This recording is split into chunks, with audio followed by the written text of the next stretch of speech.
I'd like to talk with you this evening about being hungry. Somebody said, I'm hungry. It is something I'd like to share some ideas and thoughts with you. I'm not asking that you believe anything that I say. I'm not asking that you agree with me. I'm merely asking that you stand on and in the conversation that we'll share with you this evening.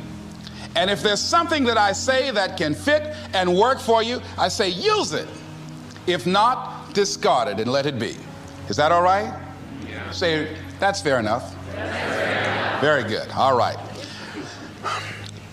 One of the things I have realized, and many of us have, that if you want something out of life, if you want to change yourself, if you want to acquire something, if there's some goal that you want to reach, that is really not easy as some people will make us feel.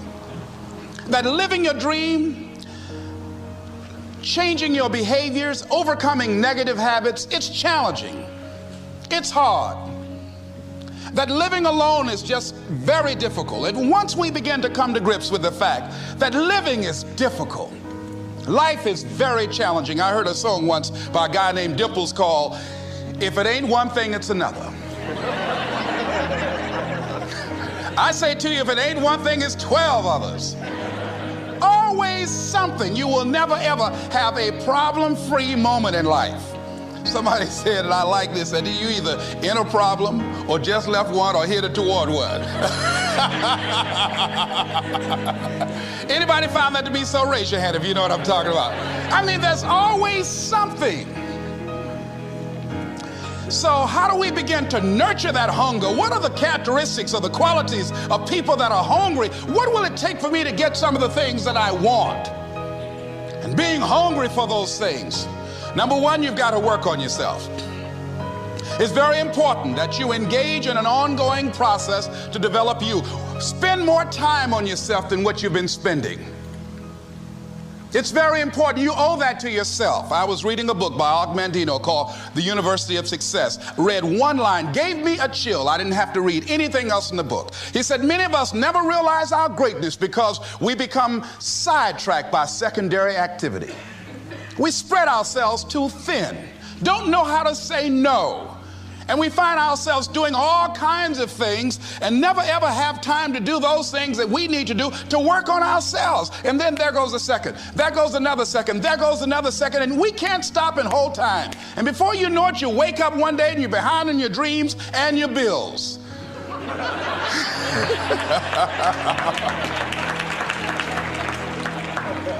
So decide that you're going to take some time to work on you, that you deserve that from yourself, that your life deserves some prime time because you are creating your own production.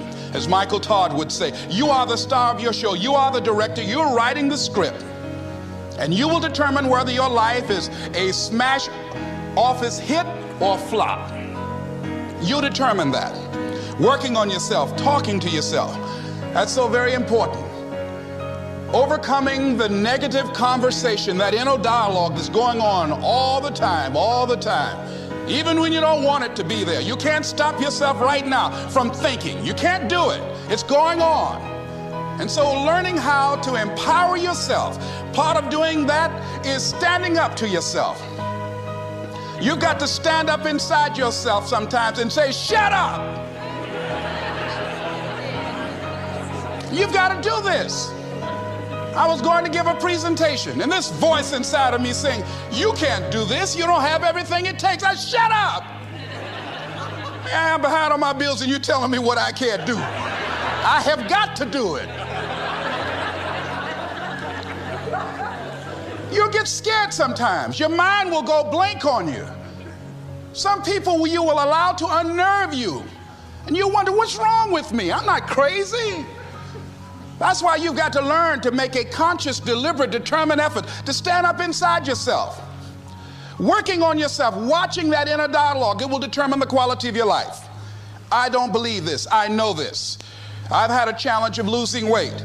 I'm walking through the airport, this voice say, why don't you have some M&M peanuts? No!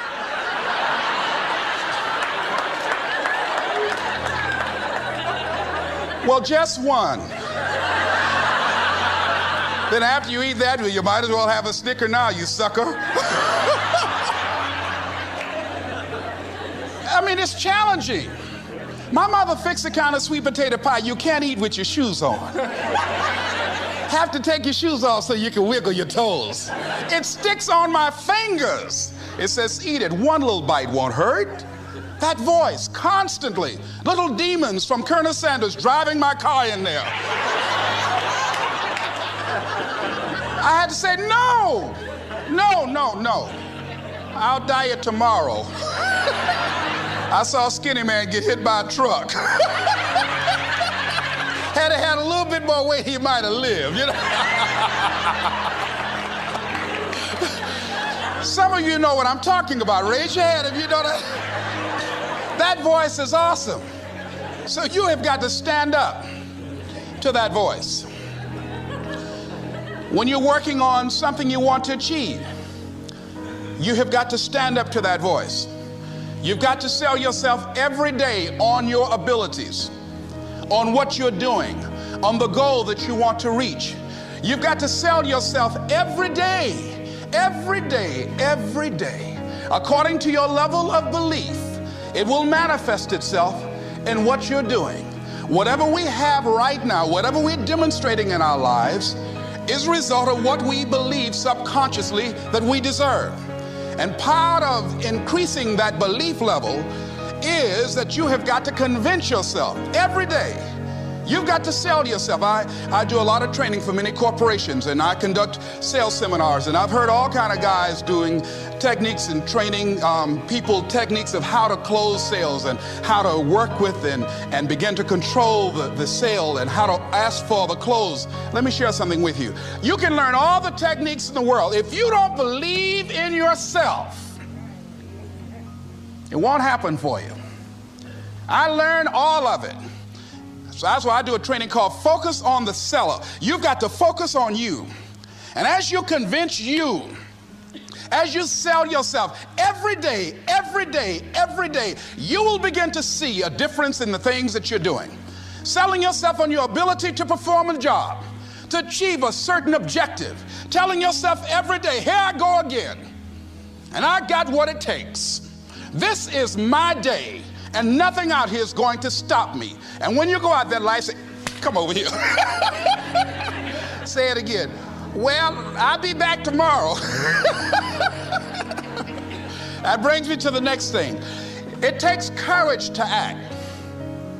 Part of being hungry when you've been defeated, it takes courage to start over again. I used to do door-to-door sales, and I was working with another friend of mine, and door-to-door sales, I mean, it's punishing. It's cruel and unusual punishment. And I was a little boy knocking on the door. Hello, would you like to buy a nice working television set? No money down? No! Bam! They slammed the door in your face. And the friend of mine that was working with me, they slammed the door in his face, and I looked back, and he was going to the car. He said, I can't do this. And he sat down in the car, and he said, you go ahead, I'll be here when you get back. Now, he had a mother and father to take care of him. My mother was ill. I am adopted. I was hungry. I had to go on. I learned something about myself. That when you step into your fears, somebody said, it was Winston Churchill, he said that courage is going from failure to failure without losing enthusiasm. When you step into your fears and continue to push yourself to go on, something happens for you. It will enable you to transcend yourself. I went to the next door. You like to buy a nice working television? No! Bam! Went to the next one. No! Bam! After a while, I no longer took it personal.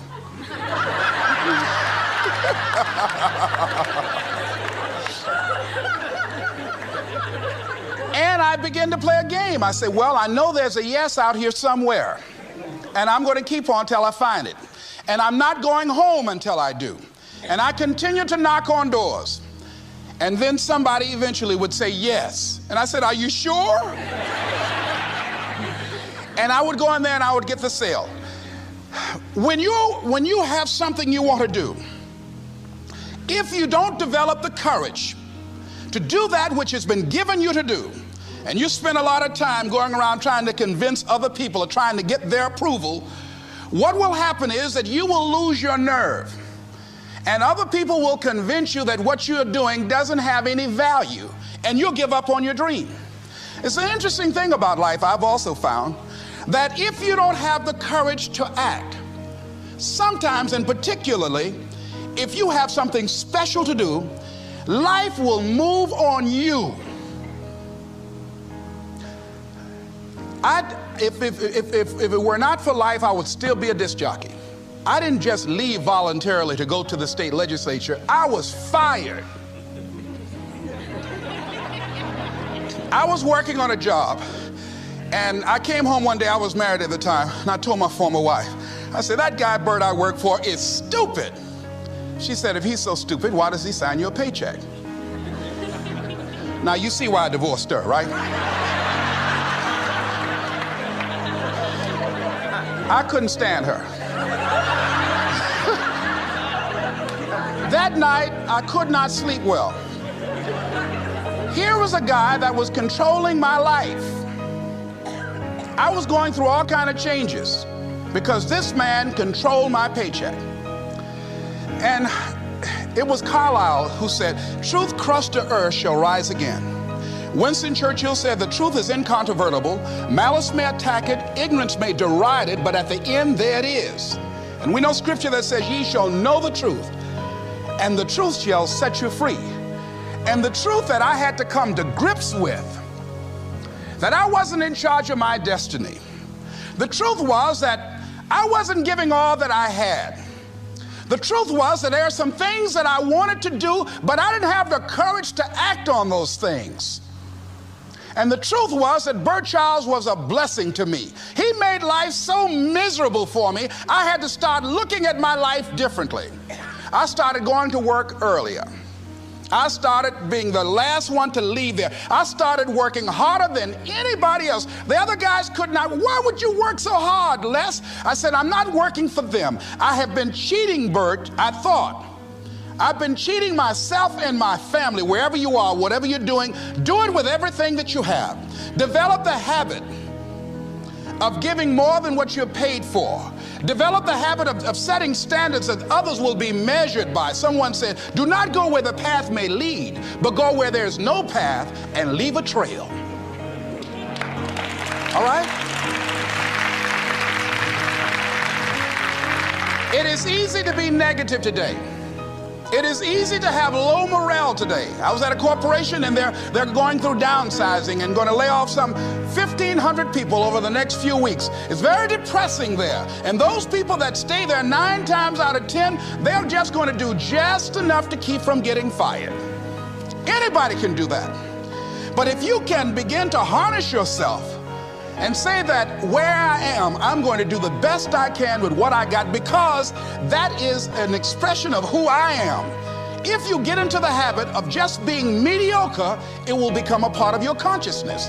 If you get in the habit of giving less than what you have it within you to give, it will begin to reflect itself in your personality. It will begin to damage you psychologically. And you don't want to be a part of that kind of self-destructive behavior. And so you want to set some high standards for yourself. The next thing, part of what feeds that hunger, you've got to develop a sense of urgency. Aurelia said, stop living your life like you have 1,000 years to live. In life, you're either here today and you're gone today. If there's something that you want to do and you can't do it all at one time, do just a little bit of it. I like what Robert Schuller says. He said, by the yard it's hard, but inch by inch, anything is a cinch. Do just a little bit of it. A friend of mine, Bobby Kerr, used to be a roommate.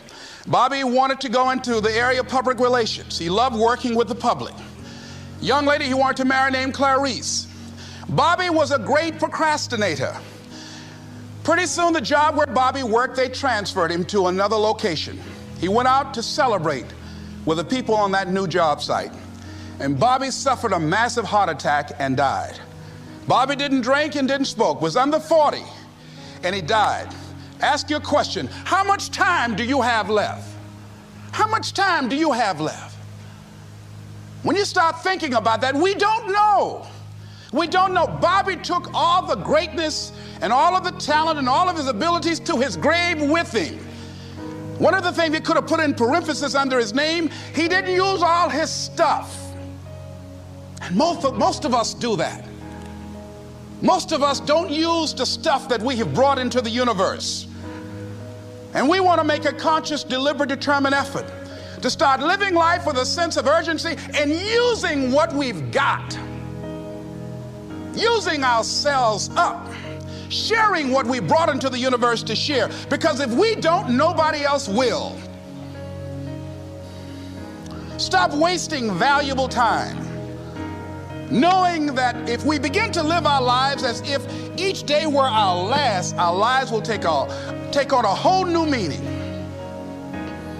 They take on a whole new expression, valuing each moment that we are blessed with. The next thing that begins to nurture that hunger, honor yourself as your word. Don't give your word out lightly. When you throw your word out there and you don't honor it, it makes a statement about you. If you decide to maintain a sense of integrity with yourself, that if I speak it, I'm going to live it. It's who I am. And I'm going to be very cautious in how I give my word to others, and most of all with the commitments that I make to myself, because I want my life to reflect my words and honoring who I am and what I express. Another challenging area in terms of nurturing and developing that hunger in yourself is learning the art of becoming single-minded. Learning how to concentrate, learning how to focus in. And you'll be surprised at the things that you're able to do. When you learn how to block things out, when you learn how to keep thine eyes single, you'll be surprised at the ideas that will come to you, of the people that you'll be able to attract, of the opportunities that you'll be able to see. You'll begin to see things that have been standing there looking you in the face saying, I can't believe this has been here all this time. Here's a habit that I do. Maybe it might be of some value to you. I get up in the morning and I start writing what great ideas that I can think of today that can improve me and that will enable me to reach my goal. And I just let my mind flow. Sometimes I write 15, 20 ideas. Some days it's more difficult than others. One idea can change your life. One idea can turn your life around. Deciding that you're going to focus to develop your skills. The guy was the new owner of a baseball team that was in the basement of the league when he took it over. He went to the pitcher and he said, what is your best throw? He said, well, I got a good curveball and I've got a good fastball. And he went on talking about his different throws. He said, but tell me this, what is your best throw? He thought for a moment. He said, I've got a good fastball. He said, that's all I want you to work on. Nothing else. Just develop your fastball. The next year, they went to the World Series. Most people don't know where their fastball is. Most people go through life never discovering what their talents are. Most people never develop their talents. They have skills and abilities, but if you don't nurture them, if you don't develop them, they will never serve you. Your gifts can take you many places if you develop your gifts. Most of us don't like to do those things that come easy to us. I've always loved to talk to people. I decided, taking this advice, to develop my skills as a speaker. And my gift has developed and it's taken me many places. You have something that you brought to the universe, and that if you decide that my life deserves my developing, this is what I do well.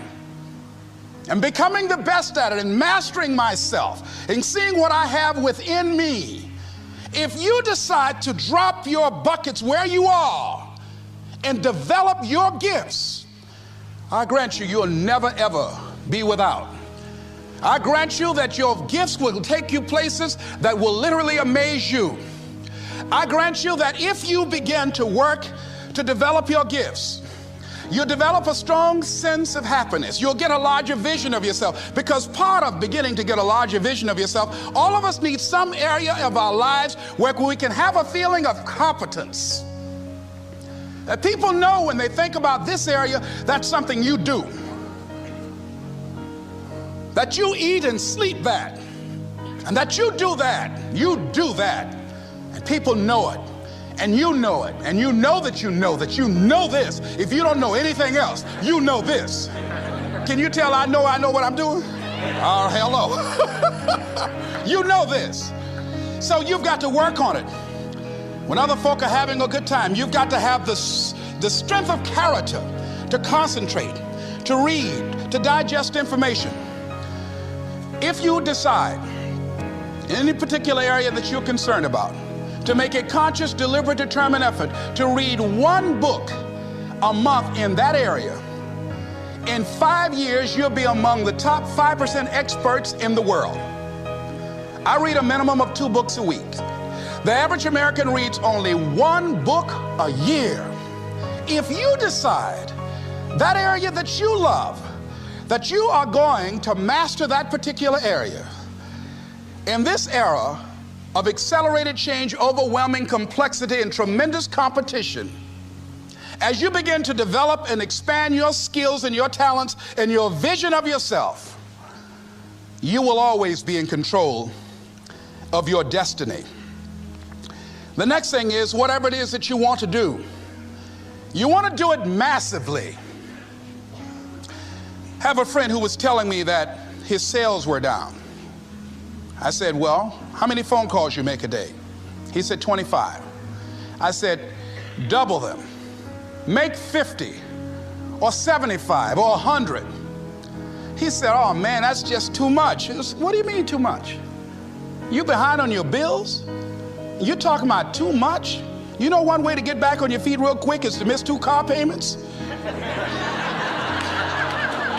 You talking about you're tired?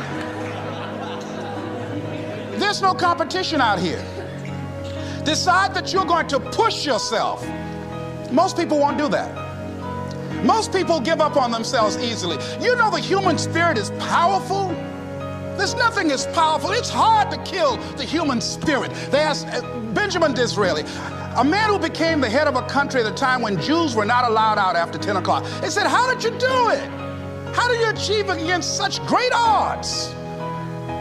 He said, nothing can resist the will of a people that will stake even their existence on the extent of their purpose for good. That when you have a made-up mind, when you decide that you want to do something, I was reading something the other day, he said, the power to hold on in spite of everything, the power to endure, this is the winner's quality. The hunger, the ability to face defeat again and again without giving up. This is a winner's quality. You have that quality within you. When you're hungry, you don't care about the facts. You don't care about the odds. Doug Williams played for the Washington Redskins, quarterback. John Elway of the Denver Broncos in the Super Bowl. Everybody was talking about Elway. After the Super Bowl, when Doug Williams made a historic passing game, they asked him, said, how were you able, in spite of all of the negative publicity saying that you couldn't win, how did you do it? He said, I ignored my critics. I just didn't pay any attention to them. I ignored myself because they kept on saying it so much. There were times I doubted whether or not I can do what I needed to do. There's a Doug Williams in everybody here. There's greatness in you. And you've got to learn how to tune out the critics outside and the critic inside. And says, I'm going to do this. I'm going to harness my will. And I'm not going to let anything stop me. I deserve this. I'm going to do it until. And this friend, I told him, said, start increasing your calls. I said, I make 100 calls a day. I got a callus in my ear. My ear kind of dark. You can't see it, but it's there.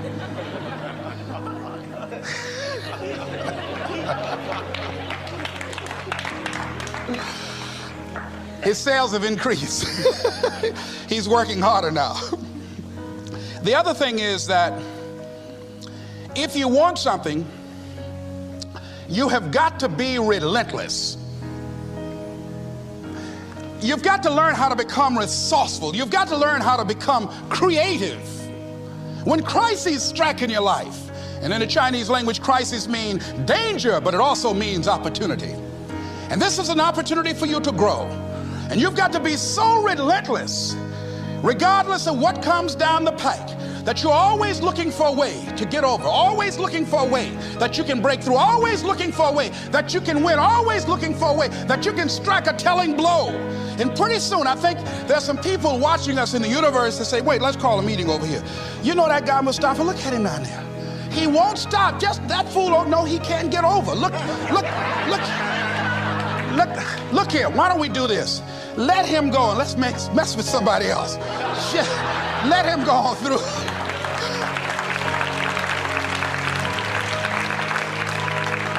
Life will just get tired of whipping you sometimes. And just say, let's just let this one go. I believe this. Now, no one has told me this, but I just kept on kicking. I didn't have sense enough to stop. I was intelligently ignorant. I didn't know what I couldn't do. So I just tried anything. And the fascinating thing about life, because you can't get out of it alive, you might as well have a good time, you know? You might as well have a good time. Live your life with passion, with some drive. I was giving a seminar the other day, and I mentioned that I was going to do some training in August with some young teenagers and take about 100 away to a 2 or 3 day camp and wipe them out. Been working on this. So after the speech, one of the parents walked up to me and said, Mr. Brown, I'd like for you to do something for my son. He's not motivated.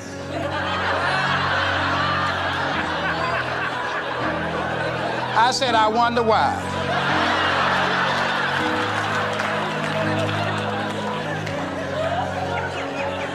I wonder what's wrong with him. He had no fire whatsoever. See, what you do speak so loudly, folk can't hear what you're saying. And so if you don't have any fire, you know, you've got to watch the people, the relationships that you develop. Have people of kindred mindsets. If you're around folk who are dead and negative all the time, they will affect you. You want people that are around you that have smiles on their faces, looking good. I was telling a group last week, Abraham Lincoln refused to hire a guy because of his face. They said, but the guy can't help it. He said, anybody over 30 is responsible for their face. If you have some depressing face looking at you every day, it affects your blood pressure. Keep these dead faces away from you. It's contagious. This is serious. So you've got to watch your countenance, watch your face, have an uplifted expression, watch your body posture. All of these things affect you psychically. You got to be the kind of person that you are fearless. Fearless. Folk leave fearless people alone. There's some people walk through a neighborhood and every dog in the neighborhood would bark at them.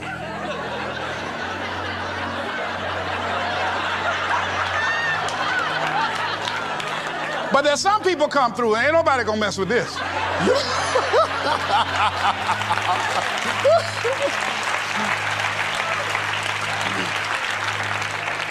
You are unstoppable.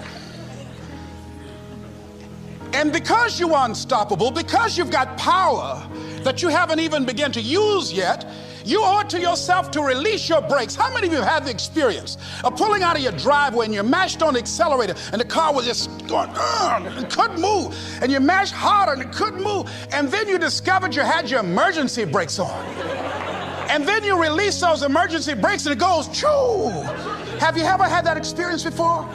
Most of us go through life with our brakes on, holding back, not giving all that we have, not sharing all of ourselves. Most of us go to our graves still holding on rather than releasing it.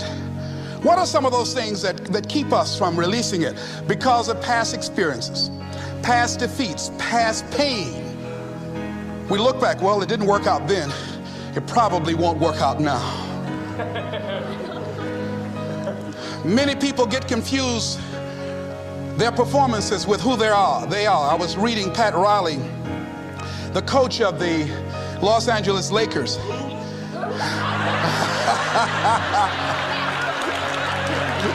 But you're going to like this quote here. After the Trailblazers had blown them out of the water, and I'm sure he said this last night, they asked him, how do you feel? He said, tonight we were exposed for what we are right now. You see? That if my speech tonight doesn't work, it doesn't mean that I'm a bad speaker. It means that what I did didn't work tonight. And I've got to separate what I do from who I am. And I've got another shot. See, the last chapter to your life has not been written yet, and it doesn't matter about what happened yesterday. It doesn't matter about the things that you've done that you feel guilty about. If you wouldn't do it today, you're convicting an innocent person. You've been reborn to a new state of consciousness. And as they say, if we knew better, we would do better. And so you begin to decide, I'm not going to be denied. I remember, and I was telling someone, and they asked me, would you repeat that again? I was interested in going into broadcasting. I'm adopted, and that was my key out. I wanted to make my mama proud of me. I was very much appreciative of what she's done for my brother and sister and I. And that was my way out. And I went over to a radio station, asked a guy and told him that I was interested in broadcasting. He looked at me in my straw hat and my overalls. He said, you have any broadcasting background? I said, no, sir, I don't. What do you do? I cut grass. Young ladies asked me what kind of work I do, and I was working on a garbage truck. I say, well, I'm a sanitary technician. He said, we don't have any job for you. I decided that was something I was going to do. I decided I'm unstoppable. I'm going to go up in here. I'm going to do this. I started going to the radio station every day, developing a relationship with the people that were doing what I wanted to do. And that's what I encourage you to do. Whatever area you want to go and find people that are doing it the way you want to do it and develop a relationship with them. When I decided to go in this area, I wrote letters to Dr. Norman Vincent Peale, to Zig Ziglar, to Dennis Waitley, all of the giants in this area. And I said, this is something I want to do. I've been following your career. Would you help me? Dr. Norman Vincent Peale answered my letter, did an article on me, wrote about me in the most recent book that he issued, and done many broadcasts about me. I'd wanted to develop a relationship and rapport with those people that were achieving those things that I wanted to achieve. By the same token, I would go to the radio station, and I developed a relationship with the guys. And they used me as an errand boy when they needed some food or someone to go pick up entertainers that came into town. Temptation singing My Girl, Jerry Butler singing For Your Precious Love, Sam Cooke singing Darling You Send Me. I would pick up the entertainers at the airport and driving around in the disc jockeys, big Cadillacs. They didn't have any driver's license, but I was acting like I had some.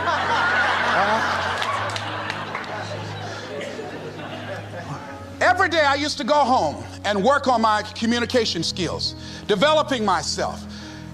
It was Whitney Young. He said, it's better to be prepared for an opportunity and not have one than to have an opportunity and not be prepared. Start working and developing yourself now and prepare yourself for what it is that you want, because you expect to get it.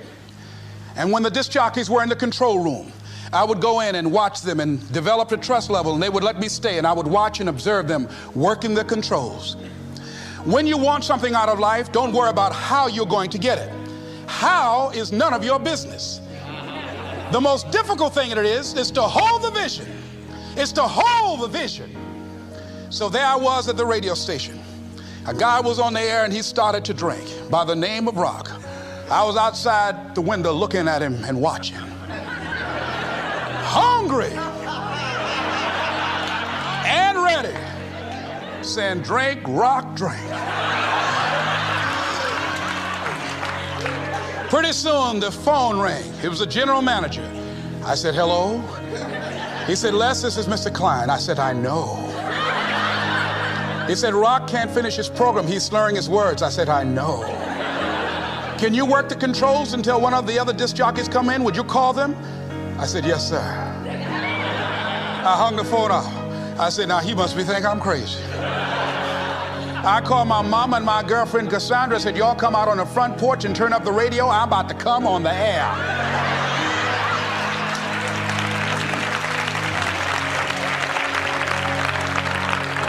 I waited about 15 minutes. I called him back. I said, Mr. Klein, I can't find nobody. He said, well, why don't you go in there and work the controls until they get there? And don't say nothing here. I said, yes, sir. I couldn't wait to sit down at that turntable, Mustafa. I said, look out, this is me, LB, Triple P, Les Brown, your platter playing Papa. There were none before me, and there will be none after me. Therefore, that makes me the one and only. Young and single and love to mingle, certified, bona fide, and indubitably qualified to bring you satisfaction and a whole lot of action. Look out, baby, I'm your love man. I was hungry.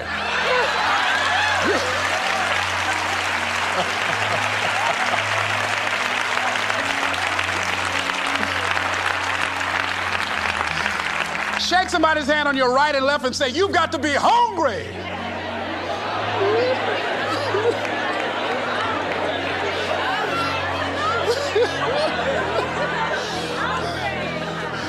Well, y'all something else. You hear me?